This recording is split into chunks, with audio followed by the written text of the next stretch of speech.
இல்ல அவரு எங்கேயுமே வந்து நான் எனக்கு அந்த ஐடியா இல்லைன்றத மாதிரிலாம் எங்கேயுமே வீடியோல ஒரு பதிவு பண்ணதா ஒரு வீடியோவும் கிடையாது. எக்ஸாம்பிள் சொல்ல போனா இந்த நீட்டு மேட்டரா இருக்கட்டும், தூத்துக்குடி மேட்டரா இருக்கட்டும், ஜல்லிக்கட்டு மேட்டரா இருக்கட்டும், பண மதிப்பிழப்பு வந்தப்போ அவரோட எதிர்ப்பை பதிவு பண்ணதாக இருக்கட்டும். இந்தியாவிலேயே முதல் நடிகனா அதை விமர்சனம் பண்ணது தளபதி அவர்கள் தான். நடிகனா வந்து ஒரு விஷயத்துக்கு நீங்க கருத்து தெரிவிச்சிட்டீங்கன்னு வச்சுங்களேன், இதுக்கு ஏன் சொல்லல, அதுக்கு ஏன் சொல்லல, அது ஏன் என்ன எல்லாத்தையும் தூக்கி தொடர்ந்து அவர் மேல அவர் அதையவே அவரே அவ்வளவு பெரிய இடத்த விட்டுட்டு வராருன்னும் போது நம்ம வந்து அவருக்காண்டி அவர் வந்து ஜோசப் விஜய் அப்படிங்கிற ஒரு பெயரோட வந்து குறிப்பிடுறவர்.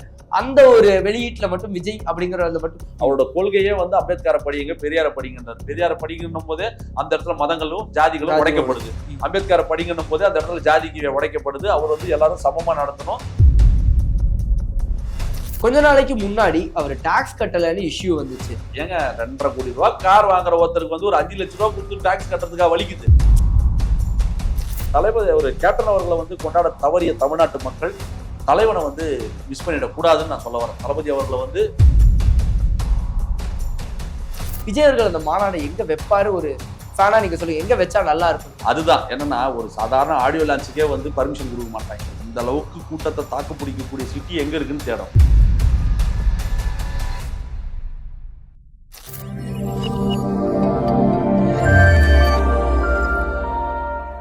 வணக்கம் மக்கள், திஸ் விஜய் பிரானேஷ். நீங்க பார்த்துட்டு இருக்கிறது டேக் ஒன் தமிழ். இன்னைக்கு என் கூட இருக்கிற ஒரு சிறப்பு விருந்தினர் யாருன்னா, தமிழக வெற்றி கழகத்துடைய செய்தி தொடர்பாளர் ராம்குமார் அவர்கள் இருக்காங்க. அவங்க கிட்ட நிறைய விஷயங்கள் பேச போறோம், வாங்க பேசலாம். வணக்கம் சார். வணக்கம். கொஞ்சம் பின்னாடி போய் பார்க்கும்போது தலைவா படத்துடைய ஒரு பேட்டியில அவர் சொல்லியிருந்தாரு, எனக்கு வந்து அரசியல்ல பெருசா இன்ட்ரெஸ்ட் இல்ல, பலர் எழுதிட்டாங்க, ஆனா அது மேல எனக்கு பெருசா இன்ட்ரெஸ்ட் இல்ல, நமக்கு சினிமா தான் அப்படின்னு வந்து சொல்லியிருந்தாரு.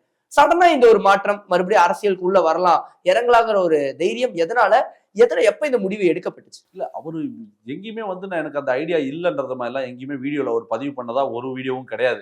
எங்கேயுமே நான் அரசியலுக்கெல்லாம் நான் வரமாட்டேன், எனக்கு அது செட் ஆகாதெல்லாம் எங்கேயுமே அவர் பதிவு பண்ணதே கிடையாது. அவரோட விருப்பத்தை அவர் தெரிவிச்சுட்டே தான் வந்திருக்காரு. அங்கங்க பதிவு பண்ணிட்டு தான் வந்தாரு. எக்ஸாம்பிள் சொல்ல போனா இந்த நீட்டு மேட்டரா இருக்கட்டும், தூத்துக்குடி மேட்டரா இருக்கட்டும், ஜல்லிக்கட்டு மேட்டரா இருக்கட்டும், இந்த அனிதா வீட்டுக்கு போனதா இருக்கட்டும், அதுக்கப்புறம் இந்த பண மதிப்பிழப்பு வந்தப்போ அவரோட எதிர்ப்பை பதிவு பண்ணதாக இருக்கட்டும். எதிர்ப்புனா அவர் விமர்சனம் செஞ்சார் அதுல. ஏன்னா 10% மட்டுமே இருக்க பணக்காரங்களுக்காக 90% ஏழைகள் இன்னைக்கு பாதிக்கப்படுறாங்கன்றத வந்து இந்தியாவிலேயே முதல் நடிகனா அதை விமர்சனம் பண்ணது தளபதி அவர்கள் தான். தமிழ்நாட்டுக்கு வர காமன் பிரச்சனையை மட்டும் பேசினா பத்தாது இல்ல, தமிழ்நாட்டுக்குள்ள நடக்கிற பிரச்சனையும் பேசணும்ல. ஏன் விஜய் அவர்கள் இப்ப வரைக்கும் அந்த மாதிரி பிரச்சனைகள்ல பெருசா முன்னெடுக்கல? இல்ல இப்போ என்னன்னா, நடிகனா இருந்து பேசுறது வேற. இப்போ அரசியல் கட்சி ஓபன் பண்ணிருக்காரு, அரசியல் கட்சி அறிவிச்சிருக்காருன்னும் போது நடிகனா வந்து ஒரு விஷயத்துக்கு நீங்க கருத்து தெரிவிச்சிட்டீங்கன்னு வச்சுங்களேன், இதுக்கு ஏன் சொல்லல, அதுக்கு ஏன் சொல்லல, அது ஏன் என்ன எல்லாத்தையும் தூக்கி தொடர்ந்து அவர் மேல போக்கஸ் பண்ணிக்கிட்டே இருப்பாங்க. நீங்க எல்லா நடிகர்களும் வந்து எப்பவுமே பெருசா வந்து அவங்களோட கருத்துக்களை வந்து எப்பவுமே முன் வச்சதே கிடையாது. நீங்க சூர்யா எடுத்துங்க, அஜித் எடுத்துங்க, ரஜினி எடுத்துங்க, கமல் எடுத்துங்க, எல்லாம் அரசியலும் நோக்கி வரும்பொழுதுதான் அவங்களோட கருத்துக்களை ரொம்ப ஸ்ட்ராங்காகவும் தீர்க்கமா எடுத்து வச்சு வந்தாங்க. தளபதி அவர்கள் வந்து பல பிரச்சனைகள் அவரோட குரலை கொடுத்திருக்காரு. பல பிரச்சனைகள் ஆடியோ லான்ச்ல பேசாத அரசியலா, சர்க்கார் ஆடியோ லான்ச்ல பேசாத அரசியலா, அந்த பேனர் வச்சதுக்கு ஒரு அம்மா ஒரு பெண்மணி செத்து போனது அதை பத்தி பேசுறதா கூட பல விஷயங்களுக்கு வந்து டைம் கிடைக்கும் போது அந்த இடத்துல அவருக்கான எதிர்ப்பு அவர் பதிவு பண்ணிட்டு தான் வந்திருக்காரு. இவ்வளவு காலம் சினிமால இருந்துட்டு திடீர்னு அரசியல் வரப்போ அதை ஹேண்டில் பண்ற பக்குவம் இருக்குமா? டெசிஷன் மேக்கிங்ல தெளிவா எடுப்பாரா? பிகாஸ் இது சர்க்கார் படம் இல்ல, கிரவுண்ட் லெவல் வேற. அது விஜய் அவர்களுக்கு தெரியுமா? தெரிஞ்சதுனாலதான் அவர் அவ்வளவு கான்பிடென்டா இவ்வளவு உச்சத்துல இருக்கும் போதே அதை அறிவிச்சிருக்காரு. மத்தவங்களுக்குன்னா அந்த நடுக்கம் இருக்கும், அந்த பயம் இருக்கும். அவர் எடுக்கிறதுக்கு ஒரு முடிவு எடுக்கிறதுக்கு முன்னாடி பல தடவை யோசிக்கணும். அந்த அறிக்கையிலே அவர் தெளிவா சொல்லியிருப்பாரு, நான் பல பேர்கிட்ட அட்வைஸ் கேட்டிருக்கேன், கத்துக்கிட்டு தான் நான் இந்த விஷயத்துக்கு நான் வந்திருக்கேன், முடிவு பண்ணிட்டு தான் நான் தீர்க்கமான ஒரு முடிவு பண்ணிட்டு தான் வந்திருக்கேன். அரசியல் என்றது எனக்கு இன்னொரு தொழில் கிடையாது, பொழுதுபோக்கு கிடையாது, அது ஒரு சேவை பண்ற ஒரு பொதுத்தளம். அதை நான் வந்து அதனோட அக்கறை என்னன்றது எனக்கு தெரியுன்ற மாதிரி எல்லாம் வந்து அவர் ரொம்ப தெளிவா அதுல அறிக்கையில அவர் போட்டிருக்காரு. அதனோட முக்கியத்துவம் என்ன, அரசியல் என்னன்றதெல்லாம் ரொம்ப தெளிவா போட்டுட்டு தான் அவரை நம்பிதான் அவர் இறங்குறாரு. அதை எப்படி மேனேஜ் பண்ணணும், என்ன செய்யணும்ன்ற அந்த எப்படி சொல்றது, அந்த ஆளுமை திறன் அவர்கிட்ட இருக்கு. அவர் அழகா அதை மேனேஜ் பண்ணி கொண்டு போவாரு. நீங்க அந்த சினிமா படத்தை பார்த்துட்டு இங்க சினிமா இது ரியல் கிரவுண்ட் எல்லாம் அவர் அப்படிலாம் பாக்குற ஆள் கிடையாது. அவர் என்ன நினைக்கிறாரோ அதான் அந்த சினிமால அவர் வருது.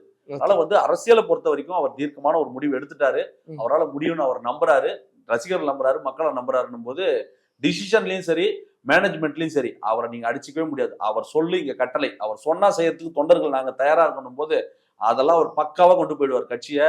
நீங்க பயப்பட வேண்டியது இல்லை. விஜய் அவர்களுடைய ஃபேன்ஸே வந்து பலர் வந்து இதற்கு மறுப்பும் தெரிவிக்கிறத ஒரு பக்கம் வந்து செலிப்ரேட் பண்ணி அவர் அரசியல் வந்துட்டாருப்பான்னு சொன்னாலும், இன்னொரு பக்கம் வந்து என்ன தலைவரை நடிப்பை விடுறீங்க, அவர் நடிப்புல மட்டும் தான் நாங்க ஆசைப்பட்டோம், பாலிடிக்ஸ்ல இல்லைன்னு பலரும் விஜய் அவர்களுடைய ஃபேன்ஸ் அவர்களே சொல்றதை பார்க்க முடிஞ்சது.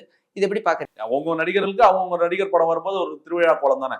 அந்த மாதிரி தளபதிக்கு படங்கள் வரும்போது நம்ம அது திருவிழா கோலமா பண்டிகை நாட்களா பார்த்து கொண்டாடுற நாட்கள் தான் ரொம்ப அதிகம்ன்றதுனால இப்போ அது முடியாது நடக்காதுன்னும் போது ஒரு வருத்தமா இருக்கு. ரசிகனா வருத்தமா இருக்கு. ஆனா அவரோட நோக்கத்தை பார்க்கும்போது அவர் அதையவே அவரே அவ்வளவு பெரிய இடத்த விட்டுட்டு வராருன்னும் போது நம்ம வந்து அவருக்காண்டி இதை கூட நம்ம தியாகம் பண்ணணும். அப்புறம் என்ன, ஒரு ரசிகனா வருத்தமா இருந்தாலும் தொண்டனா எனக்கு பெருமையா இருக்கு. அது இன்னொரு விஜய் ஃபேனா சொல்லுங்க. கிட்டத்தட்ட அவருடைய படங்கள் பார்த்தா நீங்க அவரை ஃபாலோ பண்ண ஆரம்பிச்சிருப்பீங்க. அவர் பின்னாடி அந்த நிறைய விஷயங்கள் ஃபாலோ பண்ண ஆரம்பிச்சிருப்பீங்க. அது இன்னொரு விஜய் ஃபேனா சொல்லுங்க. அவர் படம் நடிக்கிறது ஸ்டாப் பண்றது உங்களுக்கு வருத்தமா இல்ல வருத்தமாக இருக்குன்னு தான் நான் பல தடவை சொல்லிட்டேனே. வருத்தங்கள் இருந்தாலும் அவரோட நோக்கத்தை நான் பெருசா மதிக்கிறேன்னு சொல்ல வரேன். அதே மாதிரி பலரும் கேட்கிற கேள்வி வந்து அஜித் ஃபேன்ஸ் அவங்களுடைய சப்போர்ட். ஒரு பக்கம் அவர்களுடைய ஃபேன்ஸே பரவாயில்ல, தைரியமா இறங்கிட்டாருன்னு ஒரு பக்கம், இன்னொரு பக்கம் அதுக்கும் ட்ரோல்ஸ் வந்துட்டு தான் இருந்தது. இந்த ஒரு சப்போர்ட்லாம் நீங்க எப்படி பாக்குறீங்க? இல்ல சப்போர்ட்டர்ஸ் வந்து சமமா தான் இருக்கு. எல்லா தரப்பு சைட்ல இருந்தும் வாழ்த்துக்கள் வந்துகிட்டே இருக்கு. மெச்சூரிட்டியா ஹேண்டில் பண்றவனுக்கு வந்து எல்லாமே மெச்சூரிட்டியா தாங்க அவன் பேசுவான். கலை யதார்த்தம் எது என்ன கிரவுண்ட்ல என்ன ரியாலிட்டி என்னன்றதுலாம் எல்லாருக்குமே தெரியும். சோசியல் மீடியால பேசுற மாதிரியாவங்க நம்ம ஆன்லைன் ஆஃப்லைன்லயும் பேச போறோம். நீ நான் ஒரு எதிர் சிந்தனை கருத்துல இருக்கேன், நீங்க ஒரு எதிர் சிந்தனை கருத்துல இருக்கீங்கன்னா சோசியல் மீடியால மாத்தி மாத்தி கருத்துக்கள் நம்ம பரிமாற்றிக்கிறோமே தவிர நேர்ல வந்து நம்ம அடிச்சுக்கின சண்டை போட்டு இருக்கோம் அப்படிலாம் கிடையாது. என்னோட ஃப்ரெண்ட்ஸ்லயே வந்து க்ளோஸ் சர்க்கிள்ல பல பேர் அஜித் ரசிகர்கள், சூர்யா ரசிகர்கள் எல்லாம் இருக்காங்க.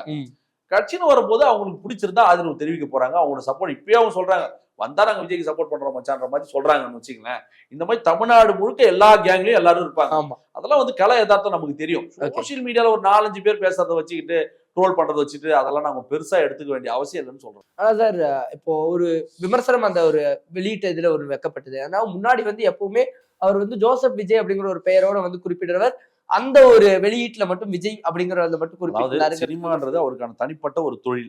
அந்த தொழில்ல அவருக்கான அடையாளத்தை அவர் காட்டுறாரு. என்ன பேர் என்னன்றதை காட்டுறாரு. அரசியல் என்பது பொது வாழ்க்கை, அனைவருக்குமான ஒரு தளம்.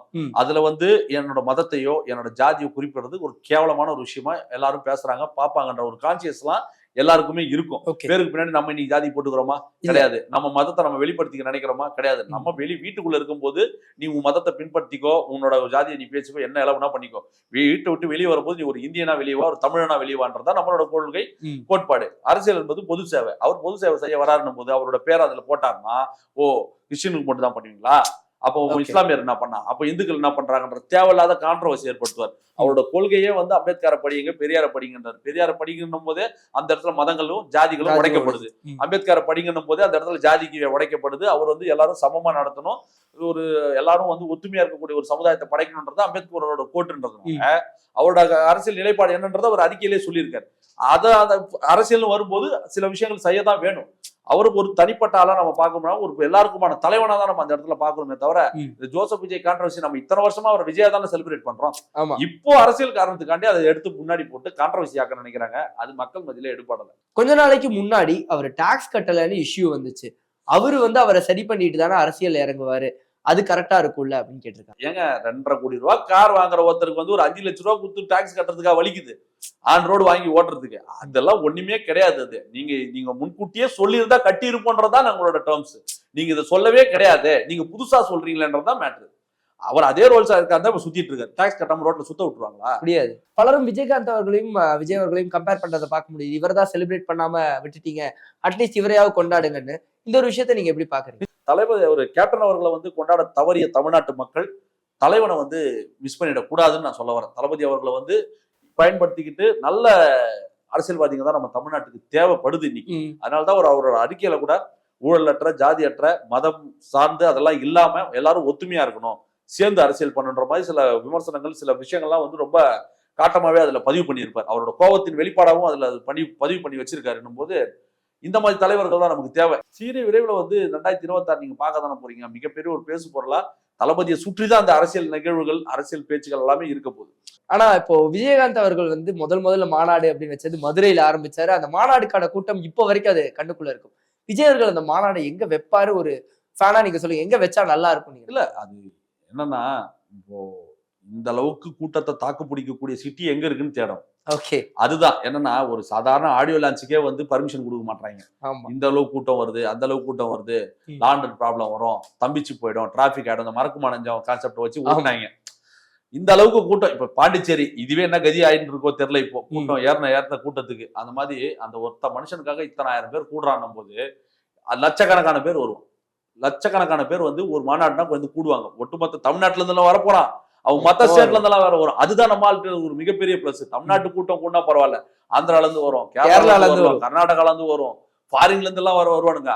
இவரது not only India, universal hero. ஒட்டுமொத்த உலகத்துக்கும் இவர் முகம் என்னன்றது எல்லாருக்குமே தெரியும். இவர் நேசிக்கக்கூடிய கூட்டம் பல கோடி பேர் இருக்காங்கன்னும் போது அதை கட்டுப்படுத்துற அளவுக்கு, கண்ட்ரோல் பண்ற அளவுக்கு ஒரு இடம் இனிமேதான் தேடணும். தேடி அதுக்கான ஒரு இடம் கிடைச்சதுன்னா கண்டிப்பா மிகப்பெரிய ஒரு மாநாடு உறுதியா இருக்கு. அரசியல் ஃபைட்டை நீங்க எப்படி எதிர்நோக்க போறீங்க? ஏன்னா ஒரு பக்கம் ஃபேன் ஃபைட் போயிட்டு இருக்கும், ஒரு பக்கம் அரசியல் ஃபைட் போயிட்டு இருக்கும். இது எப்படி பாக்குறீங்க? இதை நான் சண்டையெல்லாம் நான் பார்க்க விரும்பல. நம்ம கத்துக்கிற ஒரு களமா நான் பாக்குறேன் நான். ஏன்னா இன்னைக்கு இருக்கிற இளைஞர்கள், நம்ம எல்லாம் 90s கிட்ஸ், இப்போ இருக்கிறவங்க 2K கிட்ஸ் எல்லாம் நிறைய பேர் இருக்காங்க. அவங்களுக்கு அரசியல் மயப்படுத்தி அரசியல் தெளிவை கொடுத்து அவங்கள வந்து சண்டையெல்லாம் இல்லாம மக்களை நோக்கின ஒரு பயணமா நம்மளோட விஷனை, கருத்துக்களை எல்லாத்தையும் மக்கள் கிட்ட கொண்டு போய் சேர்த்து அதை கேன்வாஸ் பண்றதுக்கான வேலையை தான் நம்ம சோசியல் மீடியா பயன்படுத்தணுமே தவிர தேவையில்லாத இந்த ஃபேன் ஃபைட்லாம் இதுக்கு மேல யூஸ் கிடையாது. ஏன்னா அவர் சாதிச்சிட்டாரு, வேணாடா எடுத்துங்கடா, முடிஞ்சா கை வச்சுங்கடா, நான் விட்டு போறேன், வேணா கை வை பார்க்கலாம். அந்த அளவுக்கு நான் என்னோட தனிப்பட்ட கருத்தை அதை வைக்கிறேன் நான். அவர் தமிழ் சினிமால அந்த அளவுக்கு ஒரு உச்ச நட்சத்திரத்துல போய் உட்காந்துருக்காரு. அவர் வெளியே வந்தாருன்னா அந்த வெற்றி நிரப்பத்துக்கு ஒருத்தர் வர்றது ரொம்ப ரொம்ப கடினம், ரொம்ப கஷ்டம். அது இனி எத்தனை வருஷம் ஆகும்னு தெரியல. திரும்ப அவரா வந்து அதை டச் பண்ணாதான் அதை ரீஃபில் மறுபடியும் ரீலோட் ஆகும். அந்த தமிழ் சினிமா மறுபடியும் உயிர்த்து எழுணுவாங்க. அந்த மாதிரி வந்து அரசியலை பொறுத்த வரைக்கும் இந்த ஃபேன் ஃபைட்டு இனிமே அது எங்களுக்கு ஃபேன் ஃபைட்டுக்கான வேலை கிடையாது. ஏன்னா நாங்கள் அதில் விட்டு வெளியே வந்தாச்சு. முழுக்க முழுக்க அரசியல் சார்ந்த கருத்து மோதல்கள் தான் இருக்குமே தவிர ஒருத்தன் அபியூஸ் பண்ணானா கண்டுக்காம உன் வேலையை பாருன்னு தான் நான் சொல்லுவேன். ஏன்னா உன்னை சமாளிக்க முடியாம தான் அவன் அபியூஸ்ல இறங்குறான், திட்டுறான் போது அவன் ஏதோ உங்ககிட்ட ஒரு பிளஸ்ஸை பாக்குறான். அதனால தான் உன்னை ஏதாச்சும் வந்து மூளைச்சலவை பண்ணி உன்னை டைல்யூட் பண்ணி வேற ஒரு விஷயத்த உன்னை செலுத்துறதுக்காக மாத்த பாப்பானுங்க. அது எதுலையுமே இன்ஃபுளுன்ஸ் ஆகாம உங்களோட விஷயம் கரெக்டா வச்சுக்கிட்டு தளபதியை ப்ரமோட் பண்றது மட்டுமே ஒரு முக்கிய குறிக்கோளா எடுத்துக்கிட்டு அவரோட கொள்கைகளையும் கோட்பாடுகளையும் சித்தாந்தங்களையும் மக்கள்கிட்ட கொண்டு போய் சேர்க்கறது மட்டுமே செய்யுங்கன்றது தான் இந்த இடத்துல நானும் என் ரசிகர்களுக்கும் நம்ம தளபதியோட ரசிகர்களுக்கும் ஒரு வேண்டுகோளாவே நான். ஆனா நிறைய பார்க்க முடிஞ்சு ட்விட்டர் சைட்ல பர்சனல் அபியூஸா விஜய் அவர்கள் மேல இந்த ஒரு 2 நாட்களா பல வருஷமா வச்சுக்கிட்டு இருந்தாங்க. இப்போ இன்னும் கொஞ்சம் ஜாஸ்தி ஆகிருக்கு. அது பயத்தின் வெளிப்பாடா தான் நம்ம எடுத்துக்கணும். என்னன்னா இப்பவே இவங்களை ஒழிச்சிட்டோம்னா இதுக்கு நாளைக்கு வளர்ந்து ஒரு மரமா இருந்துச்சுன்னா நம்மளால ஒண்ணுமே பண்ண முடியாம முளையிலே வெட்டிடலான்றதுனால என்னென்னவோ பண்றாங்க. நாங்க 15 வருஷமா சோசியல் மீடியால களமாடிக்கிட்டு இருக்கோம். இவங்களை பார்த்தெல்லாம் பயப்படுற ஆளுன்னு நாங்க கிடையாது. தமிழ் சினிமால சோசியல் மீடியாலே பயங்கர ஆக்டிவா இருக்கக்கூடிய மோஸ்ட் பிக்கெஸ்ட் ஃபேன் பேஸ்னால தளபதியோட ஃபேன் பேஸ் தான். நீங்க எங்களோட ரெக்கார்ட்ஸ் பேசும், யூடியூப் ரெக்கார்ட்ஸ்ல இருந்து பல விஷயங்கள் மில்லியன் கணக்குல அது பேசும். நீங்க ஒரு விஷயத்தை அனௌன்ஸ் பண்றீங்கன்னா எங்க இருந்து வருவாங்கன்னு தெரியாது, லட்சக்கணக்கான பேர் சோசியல் மீடியால வந்து கூட்டிடுவான். அந்த அளவுக்கு ஒரு ஃபேன் பேஸ் இருக்கக்கூடிய ஒரு தலைவன் எங்க தலைவன்றதுனால இவனோட உருட்டல் மிரட்டலுக்கு எல்லாம் பயப்படுற ஆளுங்க நாங்க கிடையாது. ஆனா நாங்க வந்து அது வேணான்றோம். ஒதுங்கி போறவன வந்து சீண்டாதீங்கன்னு சொல்றோம். இந்த ஒரு சந்திப்புக்கு ரொம்ப ரொம்ப நன்றி. மகிழ்ச்சி.